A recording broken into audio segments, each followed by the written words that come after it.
Hello guys, some exciting news for you today. We're finally ready to reveal PL12 European Revolution, the brand new content update coming to top drives.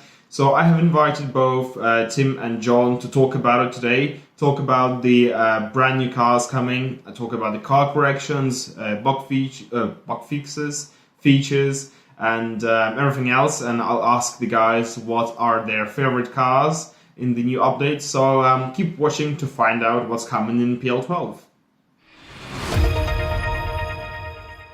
Hello guys, I'm Dimitri, community manager here at Top Drives. Hi, I'm Jonathan, I'm design director here at Hutch. And I'm Tim, and I run marketing and analytics at Hutch. So we have a great day today as we are excitedly talking about the brand new content update coming to Top Drives, which is called PL12, aka European Revolution. So just to give everyone a quick overview, we're adding 8 new car brands with this update. Well, actually we're adding 6 and updating the 2 that we already have in game. And then we also have over 400 car corrections coming to existing cars. So thank you very much to our incredible community members for doing this amazing job for us and helping us out with that. We have a series of bug fixes as well, which will be all mentioned in the patch notes. We have 2 new features, UI features, which we'll talk about later in this video. But yeah, guys, over 100 cars added in this update, all very exciting, all coming from the sort of European continent. So we have Rimac, we have Di Tommaso, Donkervoort, we have Koenigsegg, and we have also additions to Volvo and Peugeot. What did I miss? Anything? I will have Spiker as well, and Apollo. Yeah. So that's 8, so 6 plus 2. So which cars are you guys most excited about in this update?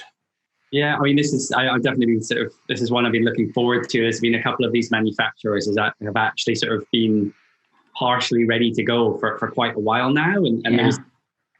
There was just a lot of discussion about actually how do we sort of theme this, how do we pull these together, and actually sort of, eventually it felt like we had enough European specialist manufacturers that actually it kind of made sense. And then just with Peugeot and Volvo, there were some, there's been some lists being built up for quite a while now with some models that absolutely needed to go in from those 2 manufacturers. So yeah, definitely this has been it's a great one to kind of get out into the wild for us, because it's been looking forward to it. I mean, in terms of cars, I sort of I kind of at this stage in it when they're all so new, I get really influenced by the photos, actually more so than having spent a lot of time with the cars in game. So my one is quite photo based, but yeah, just looking through them just now. Koenigsegg, I mean, that is it's just an amazing brand. It's one of the ones that has existed in Top Drives actually for quite a while behind the scenes. Just absolutely incredible hypercars. Every single one, and just kind of this idea of sort of subtly evolving it and changing it, and very kind of bespoke special editions. They're all pretty amazing. I mean, some of the more recent models really are pushing this stat-wise are just on another level. But actually, I'm going to go back to 2010, and just the Agera model is just, I just think for me that was the kind of, they obviously all share a similar sort of form factor, and I think that one was just a sweet spot for me. It just looks so good, and in game with that kind of satin grey or sort of satin silver and black wheels is just an amazing looking car. Gumpert, and it was now known as, or it was sort of changed hands, or it was now known as Apollo. It's one in a way that kind of the name just doesn't really do it justice. I've gone with the basic from 2007, and it's definitely anything but basic. I think in that color scheme, I've always sort of always loved it as a design. I think they did a great job of ramping the aggression up to 11. Just so purposeful, and just love that shot. Donkervoort, which I'm not saying as well as you, but I think the again, this is me just looking at the photos, but the D8 GTO RS from 2016.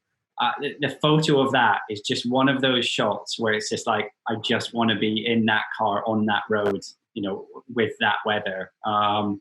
Just looks absolutely glorious. And there's a little bit of a connect. As a Caterham fan, there's a little bit of a kind of heritage between the two. They're kind of built around some similar principles. Just a few more here. De Tomaso, interesting brand, really kind of heyday back in the 70s, but kind of existed in different forms, kind of, up until not that long ago. They made a concept called the Guara, and actually there are two versions of it, but it was the latest one that we've got in yellow. It's just, I just love the form factor. It's just interesting. It hasn't gone down the conventional sort of supercar route, and I just love the look of it. Talking about concept cars, actually this was one that I wanted to talk about in one of our last shows when we're talking about kind of which concept car do you wish had been made. I had a poster of this on my bedroom wall as a child, and it was the Peugeot Quasar concept. It just encapsulates so much of what you want of what you want a concept car to do. It just looks so futuristic, and I don't think the glass is tinted at all, but I think it's got such a bright red interior that it somehow makes it look like it's almost this white car, white wheels with a red tinted kind of bubble canopy thing on it. It's just amazing. It's got that. It's definitely 1984 futuristic. It still looks futuristic, but it's definitely 1984 futuristic. Yeah, it captures that like almost no other concept car. So. Spikers, great to have Spiker in the game. So, such again a bit like Koenigsegg, where they have a style that just evolved through so many kind of different iterations and in slightly different directions. But my pick from that is the C8 aileron Spider, which I just think is that again, it's that sometimes it's just the color combination. It's the sort of matte or satin silver with that orange roof is just so striking. That would be a truly lovely car to own and to drive around in.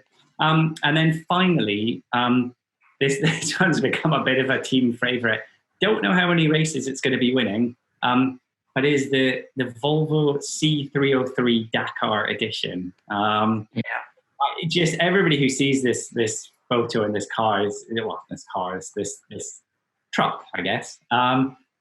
It just looks so much fun. I think it was a military vehicle, really, or at least for kind of industrial utility purposes, modified to go Dakar racing, and it just looks brilliant. And probably not something that's out there in the wild in terms of stats, but it's fair to say that this has a really pretty impressive hill climbing ability in the game. So if you're looking to something to add for those hill challenges, even having said that, it's not the quickest thing out there. But, no, that slow 0-60 is going to make it a little bit harder to get a good run up at it. Yeah, maybe motocross, muddy motocross. Maybe, yeah. That might win a few challenges. Yeah, no, those are mine. So I agree. I love the selection of cars in this update. I think you've got a few, Tim, doing. Yeah, that's right. I'd have definitely picked that Volvo Paris Dakar if you hadn't, because it just looks so great. We've reserved it down as a prize car because it's clearly too special to just come out of packs all over the place. Not sure exactly how we're going to give that out. That seems sensible. The thing that jumped at me immediately is that if you just look at the extremity of the stats, we've got the new, probably fastest car in the world, right? In the form of a Koenigsegg, was it Just Go Absolute? Yep. Yes. That's like, oh, okay, that's impressive. And I couldn't resist it. I thought, as soon as we got the data available, I put it in our little simulation. And I said, right, 1 mile drag, Bugatti Chiron Sport, Just Go Absolute, what's going to happen? And it was amazing. We simulate physics now to 1/60th of a second, right? 60 frames per second, which is like 0.016 of a second. and the Jesco Absolute wins by 1/60th of a second. I think we set that up deliberately. I think it was just like, we'll put in like, this is about how it would work. But there you go, beats the Guess Chiron Sport on 1 mile. It's interesting in it. There's the normal. I say normal. Is it Jesco? Yesco? Or not Jesco? Oh yeah. Is there the normal one? What's interesting is that it's got. I think it only does. Was it 3? Can't remember the top speed. 300. Okay, yeah. Sorry, only for the normal one. It's just interesting to see what's basically the same car, as far as I know, but sort of just tuned differently, to get that, that absolute, that absolute top speed record, hence the name. Yeah, but the handling drops down a bit, but the top speed goes up. That's the compromise. It's pretty amazing. Both of them as prize cars, because they're just, we can't have people fielding 5 of those anytime soon, or even in the long run. So yeah, there's that. And then what else? I like in terms of pure picture stakes, the 2016 Koenigsegg final. Yeah, it's great. It's got this sort of beautiful drive out from a lake, and like you're saying, it's like, I want to be in that car driving on that road. That's great. And with something reminiscent of the Speed Racer Mach 5, people have seen the anime or the weird Wachowski brothers film. That just looks really, really stylish. Yeah, I think it really shows off the fate, that kind of classic Koenigsegg face. Like, I think I'm not an artist, but I know people talk about, even with cars, there's a kind of there's a kind of graphic design element to them. Yeah, just the cutouts and the shape of the lights and the detailing and the vents. It's easy to kind of almost take those things for granted, but they great looking car. Some very good design, yeah. And then on that note, the 1994 Donkervoort, how do you say it like that? It's amazing. D8 Cosworth, looking so good in the black and red, and at the sort of driving into space angle. That's something you do, John, right? Where it doesn't fit on the cards. Yes, I know. I need to be a bit careful. I've got a feeling I probably shouldn't even mention this, because people go out and kind of see all the places I've done it, and maybe I've done it too much. But there's certain cars. I think the first one was a red Lamborghini Countach. It just, like, I don't know, there's something, having those cars. The certain cars are fine, they're kind of flat on, and it just works because of the composition of the photo.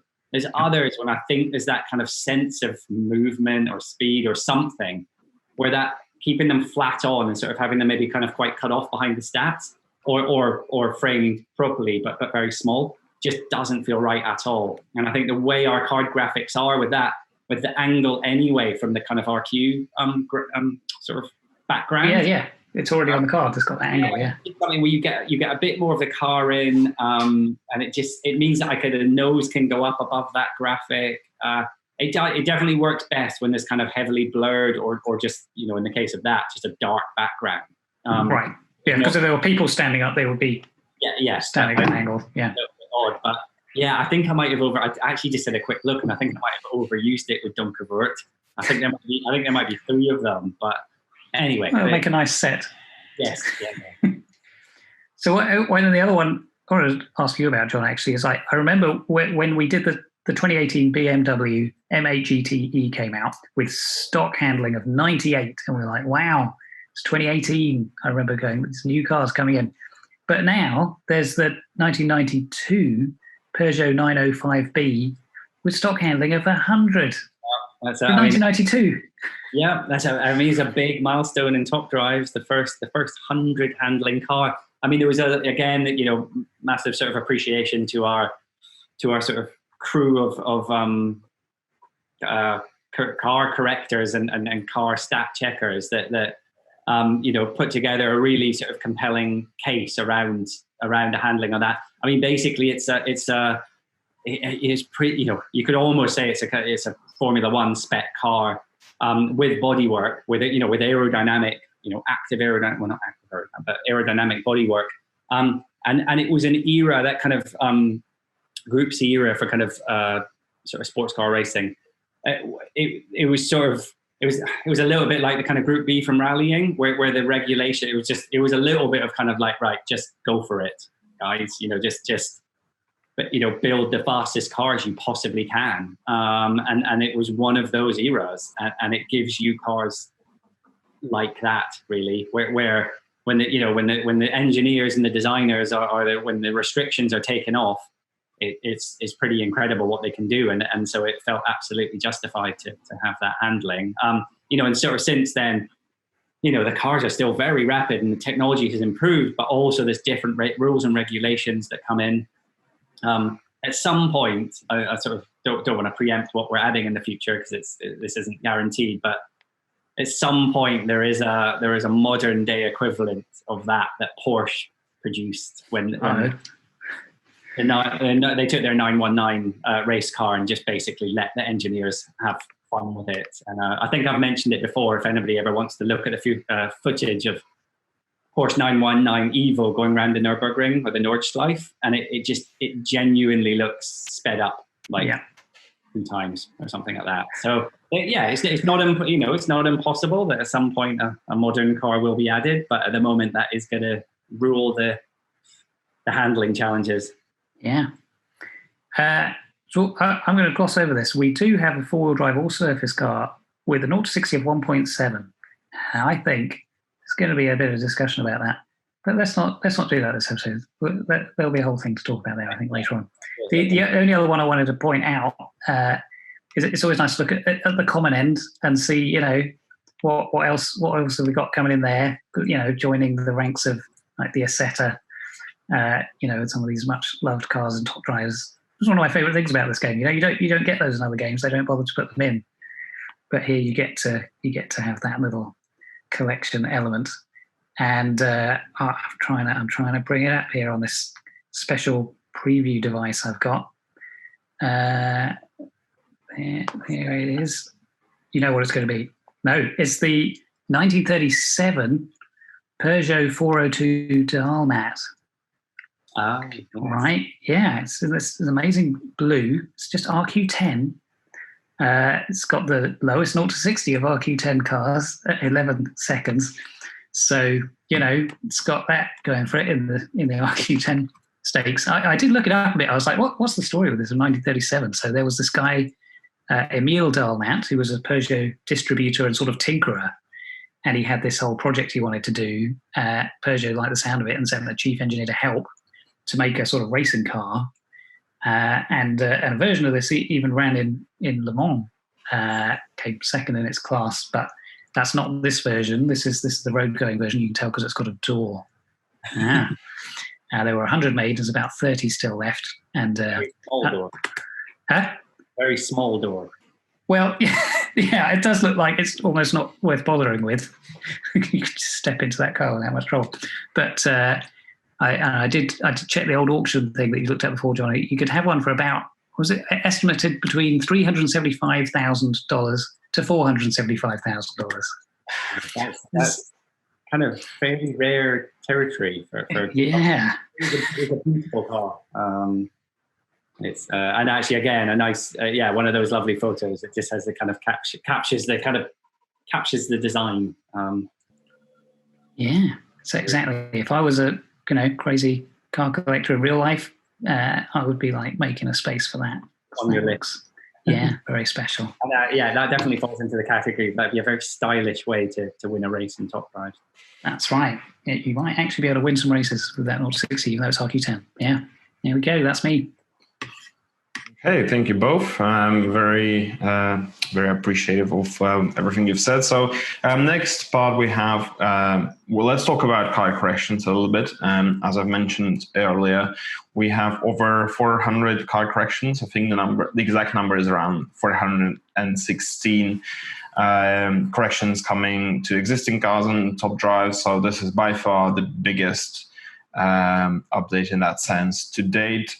And yes, this was mainly done by our community members. And we're, as I said, we're all very, very thankful for the precision they showed with this one. And so do you have any favorites in that? Any comments on these car corrections?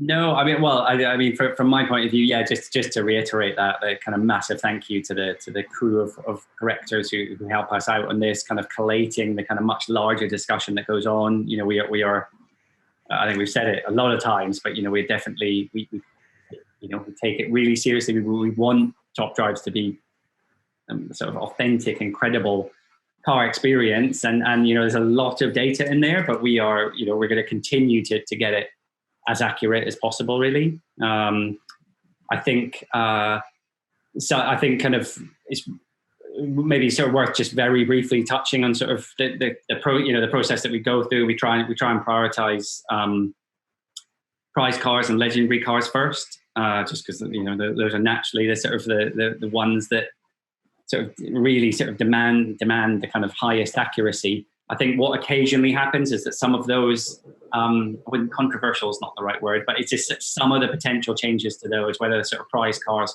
or whether they're jumping kind of rarity bands at that high end, require kind of more thought and more discussion. And also, I think there's talk going on about what is the best way to do that when cars jump rarity bands. I think we've talked about it briefly before, but so if there's a car correction that somebody's put in or has seen to one of those sort of high-end cars and it doesn't happen, it's almost definitely because the change has resulted in something that feels like we need to look into it more for fairness, really, to keep things fair. So if people have seen that will almost definitely be the reason why. And then really we have a master document that we pretty much work down to in order. I'll be the first to kind of hold our hand up and say that occasionally corrections simply get missed or sort of get or sort of go in wrong, or there's this occasional kind of typo creeps in. But we should hopefully we catch those pretty quickly in future versions. And then actually just the other thing as well is that we actually there's the corrections that people see. There's actually a huge amount of work goes into the new cars because obviously that data gets generated, and then there's quite a lot of discussion around that data as well. So there's the process is actually even bigger. It's probably sort of double in terms of what's seen at a player facing level. Yeah, and that hopefully means there's fewer corrections to come in for those newer cars than there would have been in the past, which is better for the game. And overall as well, I would say that there are these sort of warring factions I see in top drives you see that come to the fore at different times. And so right now we're hearing a lot of people going, where are all the corrections? You've done no corrections for ages. And people going, what about new cars? Isn't it time for some new cars? And so it's like, here's the update with all of those. And then I expect we'll hear from the people going, we don't need more new cars. And all my cars have changed. Why are you doing this? And it's like, we've always got to strike the balance between the two. I feel like saving it up like this is better rather than just constantly new cars are coming in and cars are changing all the time. It'll be harder to deal with. So this is the update for the people who wanted those things. That's how it goes. Great. We have a couple more things to talk about. We have obviously new features coming to UI in game. The first one is the brand new All Cars View feature. So this will give players an opportunity to view all existing cars in one big menu and filter them using their own criteria. And then we have the player counter in the leaderboards, just simply showing the number of players in each bracket, which will hopefully help players to understand how many players there are. So, the All Cars, right? We've mentioned it on the show a couple of times, and people have suggested it. And we're like, it's a good idea. It's on the list. And here it is, because the website topdrives.club, right? That fan site is amazing, brilliant, does so much. And it's like, there should definitely be some of that in the game, really. And so here is a version of it. You can look at all cars, including the new ones, and sort by top speed, or whatever you want. Or when a pack comes up and you're like, what can you get out of that pack? Well, in game now, you can filter and go, right, this is, 90s UK four drive, whatever. So that really makes a lot of sense. I think it will be a bit nicer as well. I think this is on the list too, to literally go from a pack to, and what's in this pack in one go, rather than doing it manually. But it is at least there. So I think that's brilliant and loads of fun now. You can look and see which ones you have as well, because the ones you don't have are grayed out a little bit. So that's really, really exciting. Overdue, but really exciting to get in the feature. on the number of players on the leaderboard, right? We had the question about like, can we have a thing where you jump down to the bottom of the leaderboard? I remember that was a request. And I feel like this is a better way to do it, because it's like the amazing reason you want to do that is to see how many people are there, right? You're like, I'm in tier 2, but wait, maybe the leaderboard isn't full yet. Maybe I shouldn't relax. And so rather than scroll or jump to tier 2, you can just see there's a counter right there. This is how many players have joined, you know? So that seems like a sensible quality of life tweak. You will also see, I think, at the end of an event, when we cut off and don't create new brackets, there's overfilling starts to happen. That will be more obvious. I wonder if that will create a bit more of an effect as well, because I think maybe not everybody watches these shows or pays attention to everything. Maybe people don't even know necessarily overfilling happens, right? That will now be much more obvious. I think we could maybe do a better job in game of presenting it, but at least you'll be able to see it. That might actually stop people from doing it as much as well, right? They'll go, oh, hang on a minute, when I enter like this, I joined a bracket that already exists and there's too many people in it. And then there will be less of that. That's what I'm hoping to see anyway. Yeah, we'll see what we get. Mm-hmm. Yeah, we do. Always nice to have some things that we talk about, this mysterious list. It's always nice to see some of those actually realize. Right. Yeah. Yeah, we do have one more thing in terms of features. So, Tim, actually, could you tell us what are we doing with cars that are coming from the rest of the world? Oh, yeah, that's right. So it was part of the package, really, of like why Koenigsegg was there in the background for so long and never came in. It's like, well, they're all amazing. How is this ever going to work? And we already have, so there's Pagani, right? But there's Italy. So, okay, Italian cars, there's loads of them, and that you might get a Pagani, or Pagani can be used. That's great. But the poor old KTMs from Austria, they never got enough of a look in the game, because Austria just didn't have enough cars for that to be a meaningful thing. So now with this whole collection, it's like, we can do like a country grouping, but it's like rest of the world, the ones that are not UK, Germany, Japan, France. Why did I make myself do this?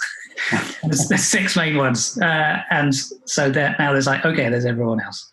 And so now that can be a thing, that can be a pack, that can be a requirement. And all those cars can start to, you know, get more use, which, you know, feels nice to even that out a bit for them. I will say it is not as a filter in the player-facing filter in your garage. You can't actually do that yet to see that, but you can do it manually just by picking the countries that aren't the main ones. There is a tag that is around the world. That's a different thing, right? That's cars with names after countries or places in the world. That's going to come up later.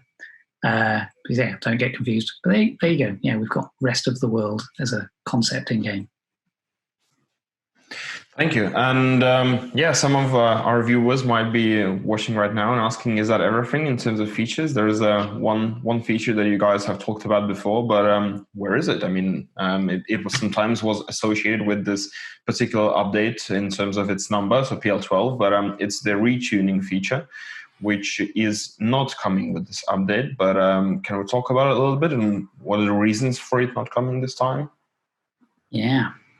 So the big reason for retuning, it's not like a permanent thing.